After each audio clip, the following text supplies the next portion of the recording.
Okay, now we're going to talk about making complex shapes that you can put either photographs or text in, and even converting a large letter to an image box or a text box.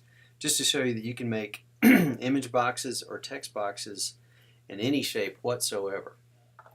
I'm going to start with the primitives here. I've got a rectangle tool here, and I'm going to make a rectangle. I'll give it a color so we can see it. There we go. Okay. And I'll go ahead and put the text wrap on it. There we go. And maybe I think I'll go ahead and increase that distance like so. Maybe too much. Okay. By the way, I can increase the distance on any side. Like if I want it maybe less on the bottom and more on the right side like that, I can make these kinds of adjustments here in the text wrap window,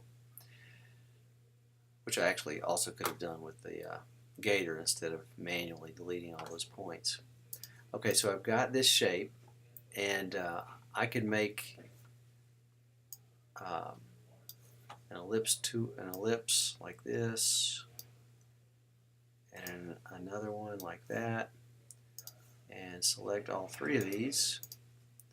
And of course, with Pathfinder, I can combine them all.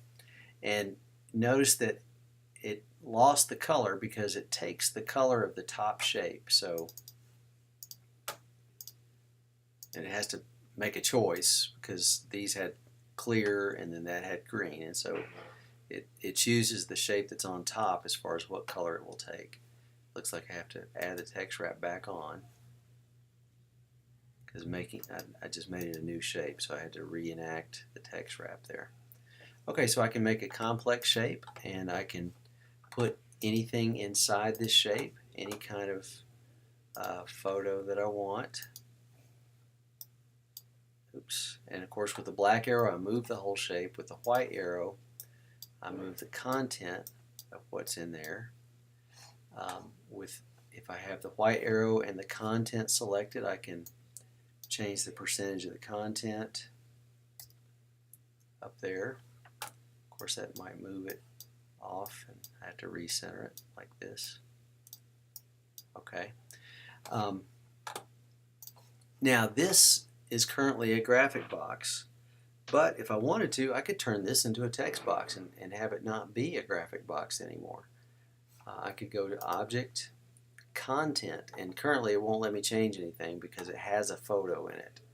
So what I would have to do to turn it into a text box is with the white arrow, select the photo, delete it,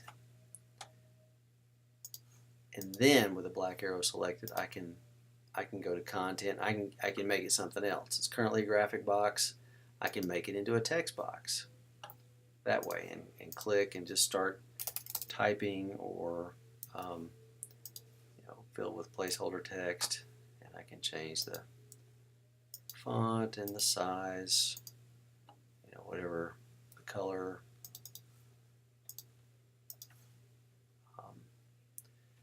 And maybe the inset object.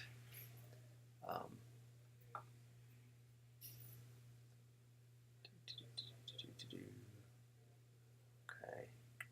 Text frame options, there it is. Okay.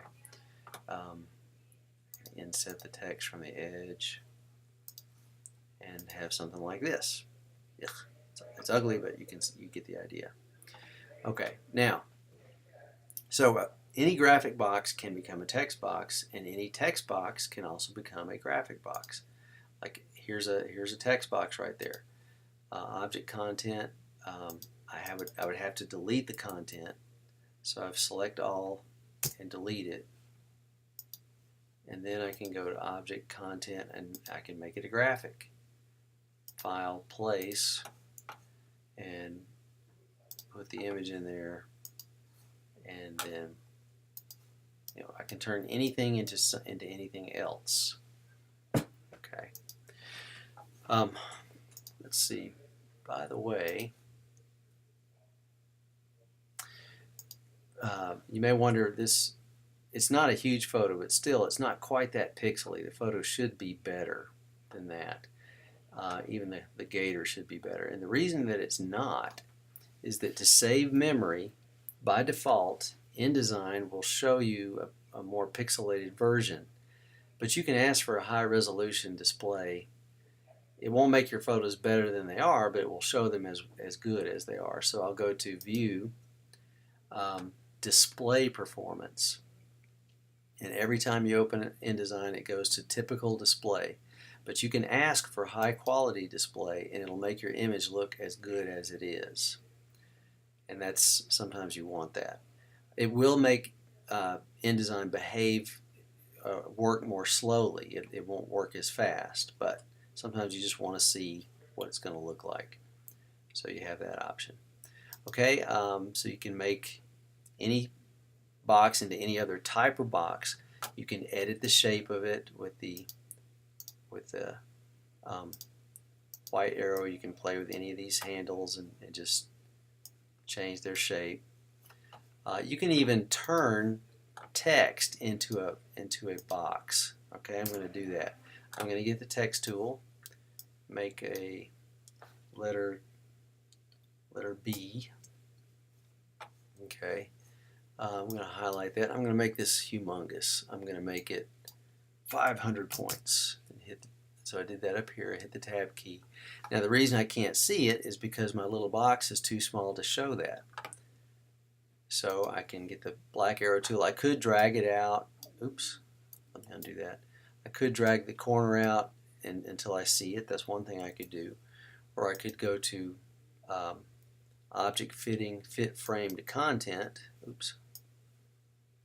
Object Fitting. Okay, don't know why it's not working this time, but okay,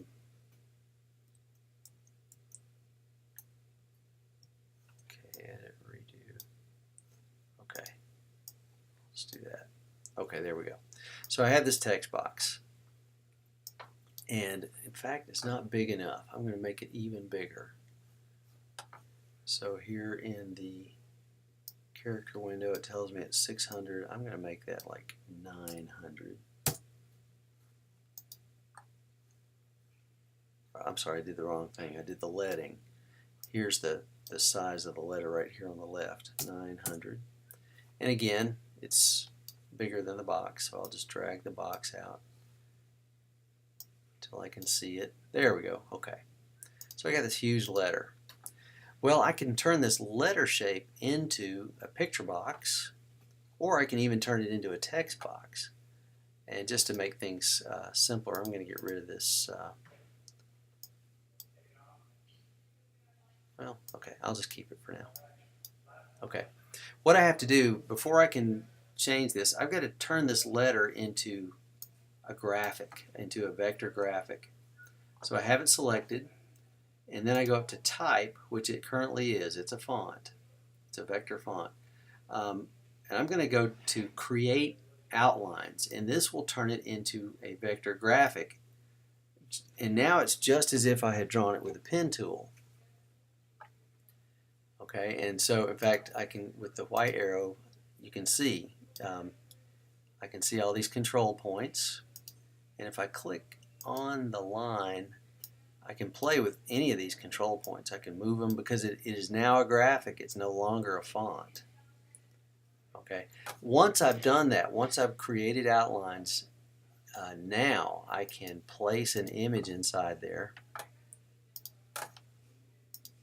and the image will go inside. So you can have a letter become a graphic box. And then we could put the text wrap on here and increase the distance around it like that. Or we could just make this be a text box. Let me do that. Let me get rid of this. Get rid of that just so it's not so busy looking. And we'll just say that we want this to be a text box by itself. Oop, didn't mean to do that. Now again, before I can turn this into a text box, I have to delete the content. So I've got to get the white selection arrow, then click on it so that I know I've got the photo, hit the delete key, and now I have an unassigned box. Okay, then I can go to Object, Content, and turn it from graphic to text. Alright, and now if I just start typing or filling with text, I'm not going to be able to see the text because the background of this is black and the text will be black. So I should change this to some other color. Change the box to a different color, and then I've got the cursor there, and I can type in fact I'll do fill with placeholder text, and you can see how the text fills into the box. So there's so many creative things you can do to improve your layouts and make them look good. And don't forget, the trim line is there to show you where to bleed a photo. So if I want this photo to bleed, it needs to go past the black line because the black line is the trim line and the red line is the safe line. So that way I know if the photo goes at least that far, I'll have a safe bleed.